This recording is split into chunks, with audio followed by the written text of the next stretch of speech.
mAadhaar card बेयो आधार कार्डनि official apps जे एप्सनि गेजेरजों नोंथाङा आधार कार्डनि गोबां खामानि मावनो हागोन जेरै आधार कार्ड डाउनलड खालामनाय केवाइसि होनाय आरो आधार कार्डनि पिभिसि कार्ड एप्लाइ खालामनाय बायदिखौ नोंथाङा बे mAadhaar कार्डनि गेजेरजों मावनो हागोन। लोगोफोर बरायबाय नोंथांमोनखौ आंनि भिडिअ लोगोफोर आङो दिनै आधार कार्डनि अफिसियेल एप्स mAadhaar कार्डनि सोमोन्दै भिडिअ लानो फैदों।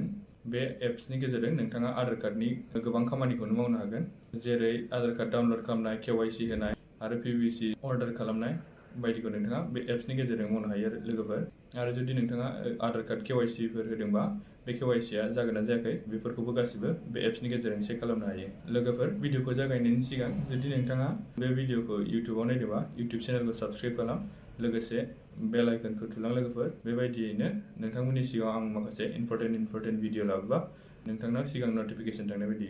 आरो जुदि नोंथाङा बे भिडिअखौ फेसबुकआव नायदोंबा फेसबुक पेजखौ फल' खालाम लोगोफोर। थ' दे होमबा लोगोफोर आं नोंथांमोननो स्टेप बाय स्टेप खोन्थालांसै mAadhaar कार्डखौ बोरै बाहायो। बेनि थाखाय फार्स्टआव नोंथाङा mAadhaar कार्ड एप्सखौ डाउनलड खालामग्रोनानै ला। होमबा बेखौ नोंथाङा प्ले स्ट'रनिफ्राय डाउनलड खालाम।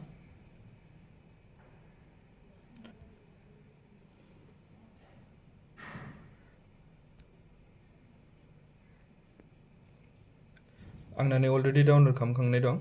होमबा नोंथाङा नोंथांनि मबाइलाव डाउनलड खालामग्रोनानै लाबानो जाबाय। जुदि डाउनलड जाखांबायबा अपेनाव थुना हो।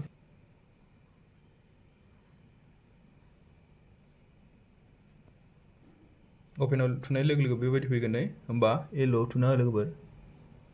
होमबा आरो बेबायदि फैगोन नै होमबा बेयावबो येल्ल'आव थुना हो। बे येल्ल'आव थुना होबानो जाबाय। ओमफ्राय बेनि उनाव बेबायदि फैगोन नै होमबा स्किपआव थुना हो। स्किपआव थुआलासिनो नोंथाङा नायनोबो हागोन मा खालामनो हायो मा खालामनो हाया बेयाव। होमबा नायालासिनो स्किपआवबो थुना होनो हागोन।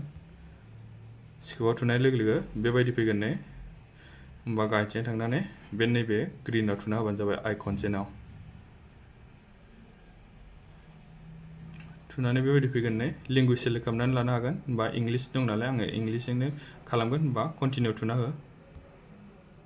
कन्टिनिउ थुनाय लोगो लोगो नोंनि मबाइल नाम्बारखौ बिगोन लोगोफोर जेयाव नोंनि आधार कार्डनि रेजिस्टार मबाइल नाम्बार बेखौ होनानै होबानो जाबाय। मबाइल नाम्बार होनानै कन्टिनिउ थुनानै होबानो जाबाय। कन्टिनिउ थुनाय लोगो लोगो अटिपि फैगोन लोगोफोर। अटिपि फैबाय नै बा अटिपिखौ होनानै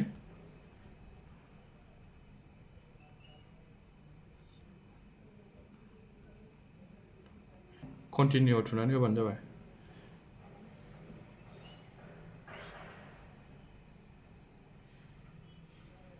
होमबा नै बेयाव मा खालामनो हायो होमबा नोंथाङा नैबाव आधार कार्डनि मा सार्भिस दङ बेयाव गासिबो नुजोबगोन नै लोगोफोर। नोंथाङा आधार कार्डबो डाउनलड खालामनो हायो आरो पिभिसि अर्डार खालामनो हागोन। ओमफ्रायो चेक आधार कार्ड भेलिडिटि बेखौबो नायनो हागोन लोगोफोर। ओमफ्रायो मबाइल नाम्बार इमेल आइडिबो भेरिफाइ खालामनो हागोन। होमबा रेजिस्टार माइ आधार बेयाव थुना हो।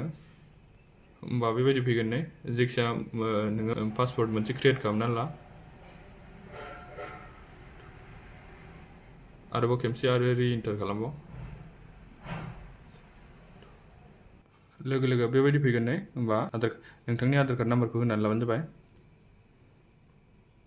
आधार कार्ड नाम्बार होनानै खेबसाखौ होबानो जाबाय।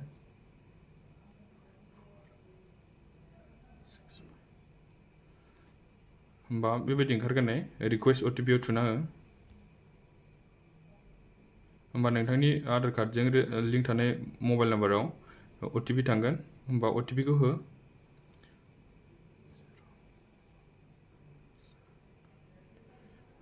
अटिपि होखांनायनि उनाव भेरिफाइआव थुना होबानो जाबाय।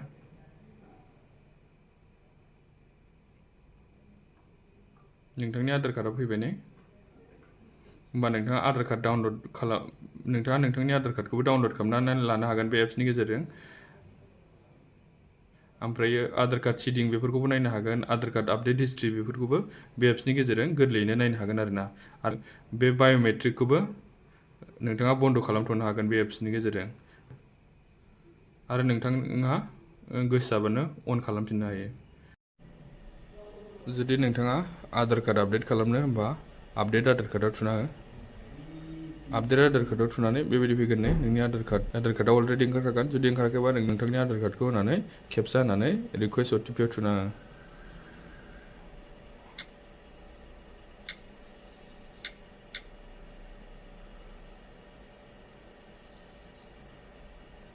होमबा OTP फैगोन दसेनो बेनिफ्राय भेरिफाइआव थुना हो भेरिफाइ थुनानै बेबायदि फैगोन नै होमबा नोंथाङा एड्रेसाव थुना हो जुदि एड्रेसखौ चेन्ज खालामबा होमबा नेक्स्टआव थुना हो नेक्स्टआव थुनानै नैबाव नुगोन नै बक्स बेयाव कनफार्म खालामनानै प्रसिडआव थुना हो होमबा नोंथाङा बाव गोदान एड्रेस फिल खालामनो हागोन फिल खालामनानै नेक्स्टआव थुना हो नेक्स्टआव थुनानै डकुमेन्ट्स बिगोन जायखिजाया मोनसे डकुमेन्ट्स आपल'ड खालामनानै ला जेराव नोंनि एड्रेस प्रुफ दङ बेनिफ्राय नेक्स्टआव डकुमेन्ट्स आपल'ड खालामखांनायनि उनाव नेक्स्ट थुनाय लोगो लोगो पेमेन्ट प्रसेस ओंखारगोन पेमेन्ट पे खालामबानो नोंथांना आधार कार्डआ आपडेट जागोन आरोना लोगोफोर दा बेनोमोन लोगोफोर दिनैनि भिडिअ'आ जुदि नोंथांमोना माबाफोर बुजियाखैबा नोंथाङा आंनि कमेन्ट बक्सआव थांनानै कमेन्ट खालामनो हागोन